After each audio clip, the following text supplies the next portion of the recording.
26 minutos pasan de las 8 de la mañana. Vamos con la primera entrevista prevista para hoy. Así es, porque el martes pasado fue la última sesión legislativa de Ope Pasquet, diputado del Partido Colorado, que deja el Parlamento después de 40 años dentro del Palacio. Pasquet asumió como diputado por primera vez en el año 1985 con la Restauración Democrática y desde entonces estuvo tanto en la Cámara Baja como en la Cámara de Senadores.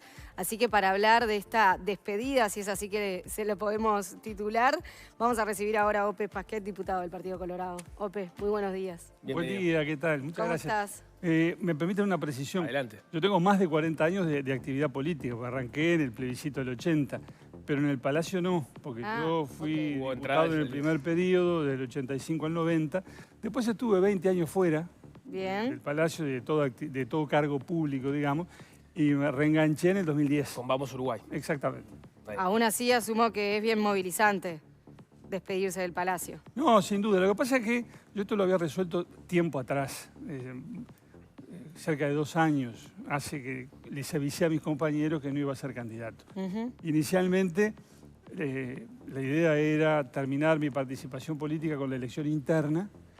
Después hubo determinadas circunstancias, algunos compañeros que estaban en lo que entonces era Ciudadanos se fueron a Vamos Uruguay, entonces Robert Silva me pidió que lo acompañara en la lista del Senado y allí estuve. Pero la idea era cesar antes, así que esto es la ejecución de una decisión tomada hace tiempo, por razón, digamos, de edad. Yo en febrero, cuando asuma la nueva legislatura, voy a tener 69 años. Cumplo en enero. Entonces me pareció que no era ya momento para seguir siendo diputado.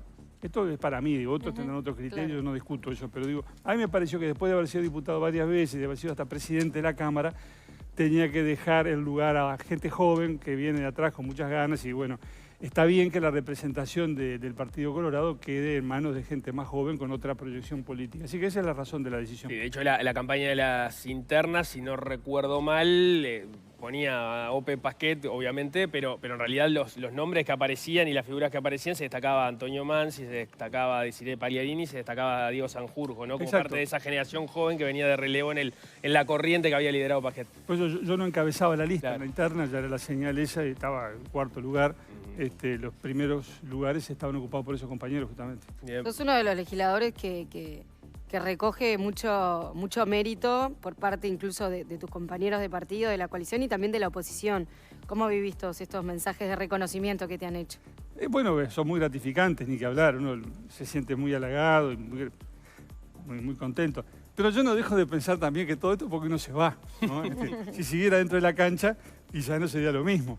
Entonces era una de las cosas que pensaba, más vale que digan, che, qué lástima que se va, y no que digan, ¿cuándo reventará de una vez para que venga otro? Bueno, hay que anticiparse a los acontecimientos, ¿no?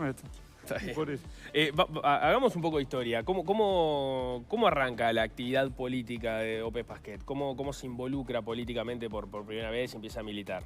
Bueno, yo siempre tuve vocación política, siempre me gustó. Empecé a repartir listas en la adolescencia. Me acuerdo que en el 71, cuando se cayeron los helicópteros en Quibón, esa tarde yo estaba repartiendo listas de Vasconcellos en la Rambla, o sea que tenía 15, no votaba. Y después siempre seguí interesado. Después vino la dictadura, o sea que no llegué a votar hasta el 80, y en el medio el diario El Día, hay que aclarar para los jóvenes, había un diario que había sido fundado por Valle y Ordóñez, que era el diario El Día. El diario El Día hizo un concurso en el año 79 por los 50 años de la muerte de Valle. Yo presenté un trabajo, fue uno de los premiados y me invitaron a escribir. Y ahí arranqué, empecé a escribir allí en El Día, después el suplemento de la Semana del Día. Ahí conocí a otros jóvenes que estaban escribiendo también, Manuel Flores Silva, Roberto Aciaín, Enrique Alonso, bueno, mucha gente, con los cuales formamos la CBI, la Corriente Vallista Independiente, en 1980 para oponernos al plebiscito constitucional que proponía la dictadura ese año. Y bueno, ahí empezó. Después me fui a Libertad y Cambio con Enrique Tarigo y bueno, he seguido después con las vicisitudes conocidas. O sea, el inicio, o sea, la primera persona para la que terminó militando fue Vasconcellos. Eso es mi adolescencia, antes de votar. Y siempre fue una figura que yo admiré, una referencia permanente para mi. Febrero Amargo, a mí me marcó profundamente, ¿no? Creo que fue un exponente de convicción democrática y republicana, bien vallista, en el peor momento posible. Y él salió el 1 de febrero, aquella declaración abierta que hizo en Radio Carve. Había un programa que era muy escuchado, muy importante en aquel momento, que se llamaba Tomándole el pulso a la República. Y Vasconcellos aparece en Tomándole el pulso a la República y hace una denuncia de lo que se venía. Y a los militares que estaban en aquel momento con todo el viento en la camiseta, pronto para dar el golpe de Estado, como sucedió poco después, los llamaba Latorritos. Que sepan cómo tuvo que irse la torre, así se van a tener que ir ellos. Bueno, en aquel momento fue un gesto de coraje impresionante. ¿El contexto de ese febrero amargo fue anterior o posterior a la emisión de los comunicados 4? Anterior. Fue el 1 de febrero, si no recuerdo mal, que salían tomando el pulso a la República, anunciando lo que iba a venir. Tenía la información, lo anunció, esto va a pasar esto y esto, los mandos militares están en esto, y salió y lo denunció.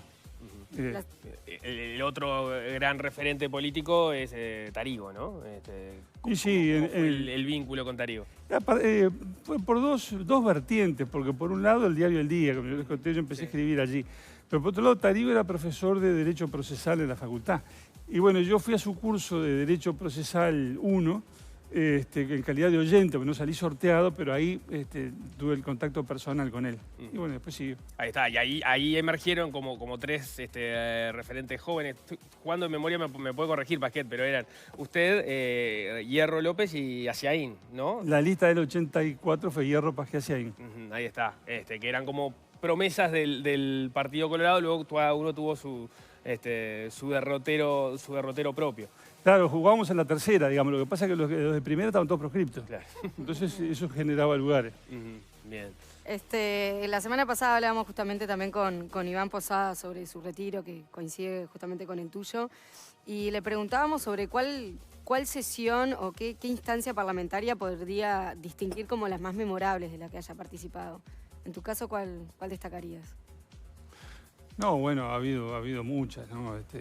De distinto signo, pero el recuerdo que yo tengo, así que emocionante, que es el 15 de febrero de 1985, cuando se reinstaló el Parlamento después de 12 años de dictadura. Aquello fue impresionante, ¿no? Me acuerdo y todavía me emociona. La asunción de Sanguinetti, que claro, lo tenía usted como diputado que estaba... No, Sanguinetti asumió el 1 de marzo.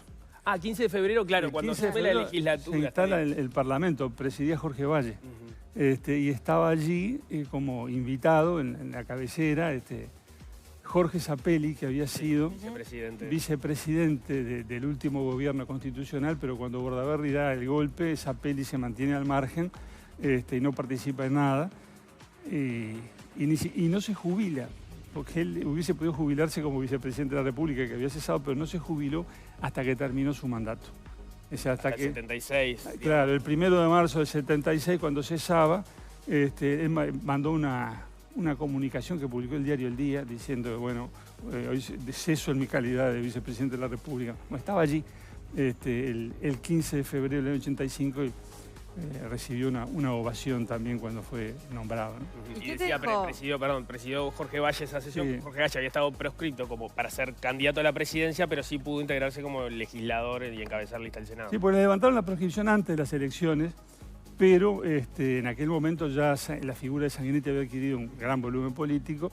Y Jorge Valle, contribuyendo a la unidad del partido en ese momento, dijo, no, el candidato es Julio, él quedó como candidato al Senado y entonces fue el que presidió el 15 de febrero. Ahí por lo menos de momento, o en ese momento donde se estaba negociando la transición, había diferencias entre el Partido Nacional y el Partido Colorado. El Partido Colorado de alguna forma se había estaba en una postura más pragmática. El líder en ese momento era Jorge Valle, o indicaba que Jorge Valle podía ser el candidato a la presidencia, estaba proscripto, se dio o convino con Sanguinetti, estaba bien que fuera la candidatura de Sanguinetti. En el Partido Nacional estaba más el impulso a tratar de que sea una elección sin proscriptos y que Wilson Ferreira fuera el candidato. Bueno, pero no olvidemos que todo esto se dilucidó en el Pacto del Club Naval, ¿no? Donde el Partido Colorado, el Frente Amplio y la Unión Cívica acordaron la salida con las fuerzas militares que entonces gobernaban. Ese fue el tema de toda la campaña, ¿no? El tema fue el Pacto del Club Naval, sí o no. Y finalmente los partidos políticos que concurrieron al pacto, o sea, el Partido Colorado, Frente Amplio, Unión Cívica, obtuvieron más o menos el 70% de los votos, de manera que la ciudadanía respaldó masivamente el Pacto del Club Naval, Y estaba en lo cierto, porque ahí arrancamos una etapa democrática que dura hasta hoy y que ha sido la más larga en la historia del país. Fue Creo que acertado para ti. ese es el sello del éxito de aquella salida, ¿no? Nunca tuvimos un periodo de vigencia democrática y constitucional tan prolongado como este que estamos disfrutando hoy y que nació en aquella circunstancia. Pues fue criticado también, sobre todo por el Partido Nacional. Sí, claro, fue criticado, pero justamente digo, esa polémica, primero la laudó la ciudadanía al votar en el 84, y después la laudó la historia. Los hechos demostraron que no era aquella una salida que enajenara las prerrogativas de los gobiernos democráticos, no era una aceptación de la tutela militar, no era nada de eso, era una salida democrática buena y dura hasta hoy. Y con esta visión de retrospectiva, ¿hay espacio para el arrepentimiento en un político? Y yo creo que no sé si es tu caso, si te parece que alguna de las posiciones que defendiste, y bueno, hoy la seguirías haciendo. Creo que en la vida siempre hay espacio para reconsiderar y rectificar y decir acá me equivoqué, vaya no. Pero en este tema del Pacto del Club Naval, en absoluto, estoy convencidísimo, cuanto más pase el tiempo y más se mantiene esto de que es el periodo democrático más largo de la vida del país, más convencido estoy de que hicimos lo que había que hacer con un sano criterio de recuperación democrática. Estoy convencidísimo. Y no sé si hay otra forma de que esto sucediera así, pero ¿qué visión tenés sobre las heridas que todavía no han sanado por ese periodo y las cuentas pendientes? ¿Hay otra forma de hacerlo que no se llegara el país con las cuentas pendientes que todavía tiene en materia de desaparecidos, es el caso más? Bueno, entramos ya en lo contrafáctico, que hubiera pasado, sí, no sabemos. Yo digo que lo que hicimos salió bien y he pensado mucho en eso a raíz de lo que está pasando ahora en Venezuela, donde la oposición gana las elecciones, un triunfo contundente, categórico, que a esta altura no discute nadie. Los que hoy a esta altura piden las actas es porque están haciéndole el juego a Maduro, porque está clarísimo que ganó Edmundo González por paliza y sin embargo el poder no se transfiere.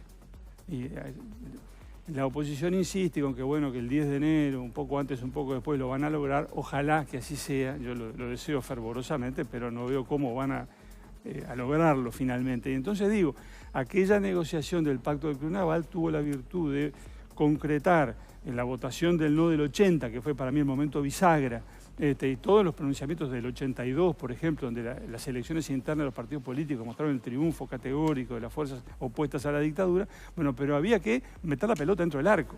Eso se logró en el Pacto del Club Naval y cuando uno ve lo que cuesta meter la pelota dentro del arco en otro lado, dice qué acierto que fue aquello. Decíamos al inicio de la entrevista que no habían sido periodos en el Senado desde el 85 de manera ininterrumpida hasta acá. Hubo un periodo en el que Ope Pasquet no estuvo en la actividad política pública y vuelve en 2010 a partir de la conformación de Vamos Uruguay.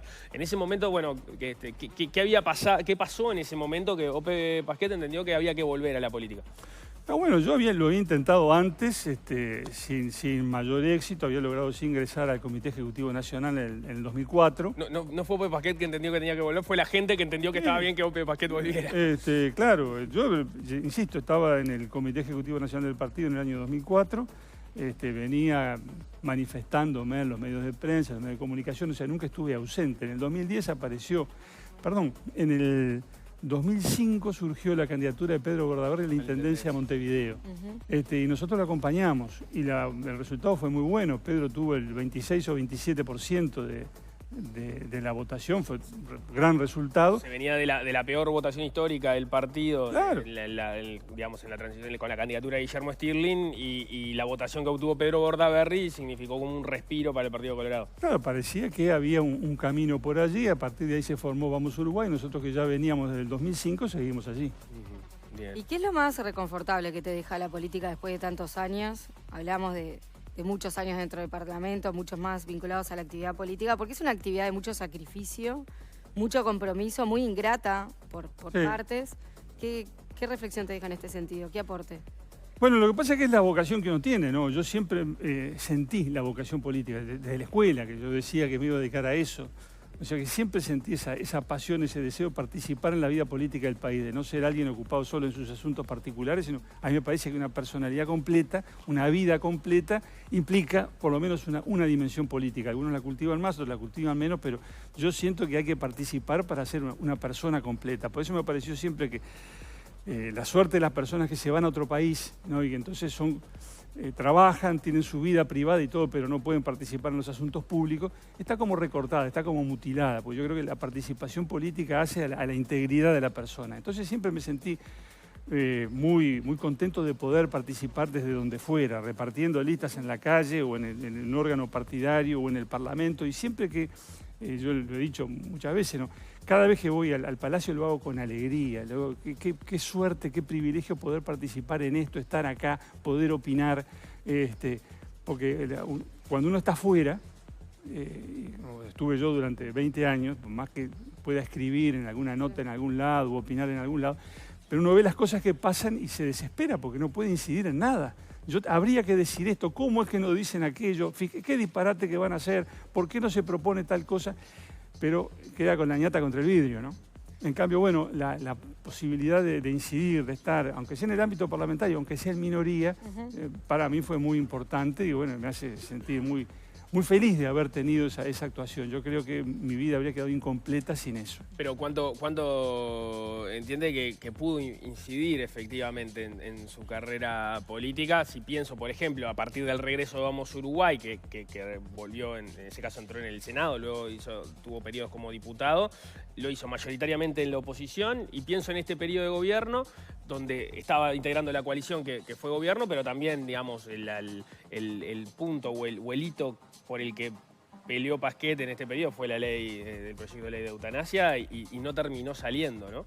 Bueno, sí, hay cosas que no salen, este es muy importante, yo creo que va a salir en la próxima legislatura, pero uno sabe también que desde el plano legislativo a veces se inician procesos cuya culminación lleva mucho tiempo.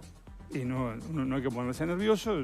El asunto es empezar, darle visibilidad, viabilidad, y un día se va a concretar como va a pasar con la eutanasia.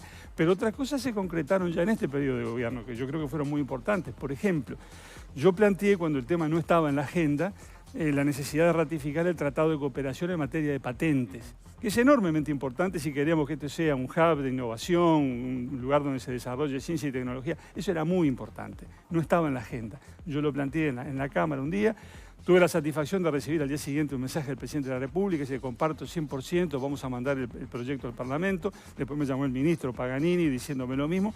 Después de muchas vueltas y trabajo en la Comisión de Tecnología e Innovación que presidió Rodrigo Goñi, finalmente el proyecto llegó a la Cámara, se votó en el Senado. Así que ratificamos un tratado que estaba pendiente para el país desde hace más de 40 años. Bueno, esas son satisfacciones. Como muchas otras cosas que uno va logrando en el curso del trámite parlamentario, mejorar un artículo, corregir una redacción, que después no tienen gran repercusión, pero uno sabe que ayudó. Estos días que estoy vaciando el despacho, sacando todas las carpetas, estoy mirando todas las cosas hechas, los borradores, los proyectos, las enmiendas, las cosas. Ha habido realmente mucho trabajo, dice que a veces no se nota, pero que uno tiene la satisfacción íntima de saber que ayudó. Aquella argumentación que desarrollaste el día que te tocó defender justamente el proyecto de ley de eutanasia, fue uno de los más, te pregunto si fue uno de los más importantes de tu carrera, así sí. Resonó, te posicionó con una habilidad discursiva muy potente, analizado desde muchos lados. ¿Cómo lo recordás vos eso? No, bueno, lo recuerdo con satisfacción. Yo creo que fue una ocasión importante, poner un tema importante arriba de la mesa. Tuve otras intervenciones que a mí personalmente me dejaron satisfecho, razonablemente. Yo que sé, el tema de matrimonio igualitario, por ejemplo, también. Y en la defensa de la laicidad, que para mí es un valor central de la República, yo me he ocupado del tema reiteradamente, he hablado más de una vez. Bueno, creo que son cosas que han ido quedando allí, ¿no? En materia de laicidad, ¿tenés algunas preocupaciones actualmente? Bueno, es algo por lo que hay que velar permanentemente, porque nadie sale a decir, no, terminemos con la laicidad. Lo que pasa se va perforando. Pequeños gestos, actos que la van erosionando si uno no está atento y diciendo, ojo, acá el Estado no sostiene religión alguna, está prohibido el proselitismo en los establecimientos públicos, y hay que velar por eso, porque eso es lo que nos da garantías a todos. No es una antiguaya la laicidad. Es algo que felizmente lo tenemos incorporado a la convivencia nacional, y creo que hace una parte muy importante, es el suelo del que brota una cosa que es la tolerancia uruguaya, que es algo característico de nuestro estilo de vida, que lo ven así también desde el exterior y creo que tiene mucho que ver con ese concepto de laicidad que viene de la segunda Constitución Nacional a principios del siglo XX y que nos ha permitido convivir en paz hasta ahora y eso yo creo que hay que cuidarlo permanentemente. Hablando a propósito de temas que te parecieron importantes, mencionabas el matrimonio igualitario, Analía mencionaba la eutanasia, lleva a la pregunta de, bueno, ¿qué es el vallismo hoy, ¿no? Y cómo se discute la agenda del vallismo en el Partido Colorado, en el día de hoy. ¿Vos cómo visualizás que se está dando eso en momentos en los cuales, y no es reciente, ya tiene larga data, donde la bandera vallista también se reclama desde otras tiendas? El caso del Frente Amplio es el más claro, pero la semana pasada teníamos a Sanguinetti sentado acá hablando de algunos componentes vallistas del propio presidente de la República, un blanco descendiente de Herrera. Dio lugar a algún chisporroteo. Sí, con el propio de la calle Herrera, que se sintió aludido y lo mandó a meterse en los asuntos del Partido Colorado. No, pero yo digo, creo que el vallismo, desde el punto de vista ideológico, es el gran triunfador del siglo XX uruguayo. Valle marcó su impronta y bueno, y lo criticaron desde la izquierda, porque la izquierda marxista, que empezó a principios del siglo XX, decía que las propuestas de Valle eran meramente reformistas en sentido despectivo, que eran propuestas de un pequeño burgués, que no sé cuánto, que no iban a las raíces estructurales de los problemas, y criticado también desde la derecha liberal, conservadora, que decía, no, bueno, el Estado se está metiendo donde no debe, ¿a dónde nos va a llevar esto? ¿Somos colorados o somos socialistas? Llegaron a preguntarle a Valle. Bueno, esa fue la polémica del siglo XX. ¿Y cómo se laudó? ¿En qué terminó? En que hoy, bueno, están todos corridos hacia el centro y el Frente Amplio, de aquella izquierda marxista que criticaba a Valle por tibio, por reformista, hoy dice, no, los vallistas somos nosotros, el vallismo está en el frente. Y bueno, y el presidente de la República, que es la expresión clara, hasta genética, de aquel liberalismo conservador que cuestionaba a Valle cuando va a la Fundación Libertad y habla frente a Milei y decía, no, el Uruguay lo hace fuerte su Estado, sus instituciones, el Estado tiene que hacerle piecito a los que lo necesitan. O sea, nadie dice hoy en el Uruguay, nadie con algún peso político electoral, nadie defiende el neoliberalismo extremo, que en otras partes de América sí ha tenido su recorrido, bueno, lo tiene ahora en Argentina. En Uruguay no es así. Entonces yo creo que en esa polémica histórica, la fuerza que resistió la prueba del tiempo y que fue la que se impuso es el vallismo. Ahora, ¿vamos a repetir hoy lo que decía don Pepe a principios del siglo XX? Evidentemente no. En algunos temas hay que corregir. Por ejemplo, Valle Ordóñez era proteccionista, claramente, lo cual no era una innovación en su momento, porque ya el proteccionismo venía de Lorenzo Latorre, de a finales del siglo XIX. Pero hoy, o mejor dicho, desde hace ya 50 o 60 años, Uruguay tiene claro que tiene que crecer hacia afuera, que necesita mercado para exportar su producción. Eso no es compatible con el proteccionismo, al contrario, lo que estamos reclamando son más y mejores acuerdos comerciales para exportar más. Y si queremos exportar más, tenemos que importar más también. Eso no está en discusión. Y así como hay temas donde hay que corregir, como este que acabo de señalar, hay otros de los cuales el vallismo no se ocupó porque no eran un problema en su tiempo. Por ejemplo, el tema del ambiente. No estaba eso. Entonces, y bueno, nosotros tenemos que ver cómo incorporamos ese tema en la agenda y tratamos de compatibilizarlo con el desarrollo productivo, que ese era el desvelo de Adrián Peña. En el Ministerio de Ambiente decía, el desafío nuestro es que producción y protección del ambiente no se enfrenten, sino que se articulen, se compaginen. Esa es una tarea para el vallismo de hoy. Pero todas estas cosas seguramente los jóvenes que están ingresando ahora se van a ocupar con más propiedad que yo. En eso de tener el futuro del vallismo, ¿lo ve estrictamente dentro del Partido Colorado? Y sí, digo, nadie es dueño de la historia, yo no sé lo que va a pasar mañana, pero hasta ahora yo creo que ¿quién nos disputa a nosotros el legado vallista? El Frente. En el Frente donde pesan decisivamente fuerzas políticas que se definen marxistas, en un término, de una manera o de otra, dándole más importancia a esa definición o relativizándola, pero en definitiva esa es la matriz ideológica. Y el vallismo interpreta a la sociedad y al Estado desde el concepto de la lucha de clases, ¿no? El motor de la historia. Creen en eso, nosotros no. Hay una famosa polémica de Valle con con Celestino Mivelli, que había sido socialista, después fue comunista. Y ese tema, la lucha de clase, está en el centro de la polémica. Nosotros no vemos la sociedad de esa manera, no negamos que a veces hay intereses contrapuestos entre las distintas clases sociales, pero también pensamos en la necesidad de la cooperación entre ellas. Pensamos que al trabajador no le sirve la empresa cerrada, necesita que la empresa esté abierta, que funcione y que prospere, porque de esa manera él va a ganar mejores salarios. Y el empresario sabe que sin los trabajadores no puede hacer nada. Entonces el truco está en lograr la cooperación y eso es bueno. Eso es la socialdemocracia en Europa y en Uruguay es el vallismo. La semana pasada entrevistamos a Iván Posada, que estaba en una situación muy parecida a la suya, digamos, atravesando su última legislatura. Y él tenía una mirada negativa de cómo había evolucionado el cuerpo legislativo. Palabras más, palabras menos, él entendía que la discusión parlamentaria se había empobrecido con el correr de los años y miraba, por ejemplo, la generación previa a la dictadura y la entendía como de un valor discursivo superior a los exponentes que podemos encontrar hoy. Usted, que también es indicado como uno de los legisladores estudiosos en Cámara, ¿cómo ve eso?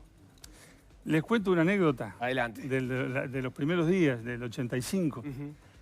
Habíamos entrado a la Cámara jóvenes que teníamos nuestra primera experiencia, estábamos sentados, antes de que empezara la sesión, sentados en las bancas del Partido Colorado. Estaba Luis Hierro, estaba Ciaín, había otros legisladores, éramos 4 o 5. Creo que estaba Hugo Granucci, 4 o 5, y decíamos, pensar que acá estamos nosotros ahora, acá se sentaron Selmar Michelini, Wilson Ferreira, Luis Hierro Gambardella. ¿Nosotros qué hacemos acá? Y entonces venía un ujier que venía a servir café. Dice, no se preocupen, muchachos, que dentro de 20 o 30 años los demás van a decir que ustedes eran unos fenómenos. Dice, bueno, todo tiempo pasado fue mejor, ¿no? Se cambia, la gente va entrando al Parlamento, gente que antes no estaba, con otros estilos, con otra formación, viendo las cosas de otra manera, actuando en el seno de otra sociedad que tiene también estándares distintos. Eso no nos olvidemos. Se supone que los parlamentarios somos representativos. Bueno, esta sociedad de hoy puede estar representada por la misma gente que representaba bien la sociedad uruguaya hace 50 o 60 años. Aquellos grandes oradores de los años 60, ¿representarían bien a la sociedad uruguaya de hoy? Yo creo que no. Pero la sociedad cambia y la representación política en democracia cambia también. Tenemos que cerrar, pero bueno, ha sido un placer tenerlo. Capaz que la vida nos vuelve a juntar en alguna otra entrevista periodística. ¿Qué le toca ahora a Ope Pasquet, además de estrenar el título de abuelo en algunos meses? Bueno, esa es la gran expectativa. Creo que a fines de enero me estoy recibiendo de abuelo. Así que bueno, ahí tengo centrado mi atención. Pero nunca se sabe, ¿no?, dónde empiezan y dónde terminan las cosas. ¿Quién les dice? Bien, bueno. Muy bien, ha sido un placer. Felicidades. El placer ha sido mío. Gracias por la invitación. Ha sido un gusto entrevistarlo cada vez. Muchas gracias. Hacemos un corte, ya volvemos. Al regreso vamos a estar conversando con el economista Gonzalo Zuniga.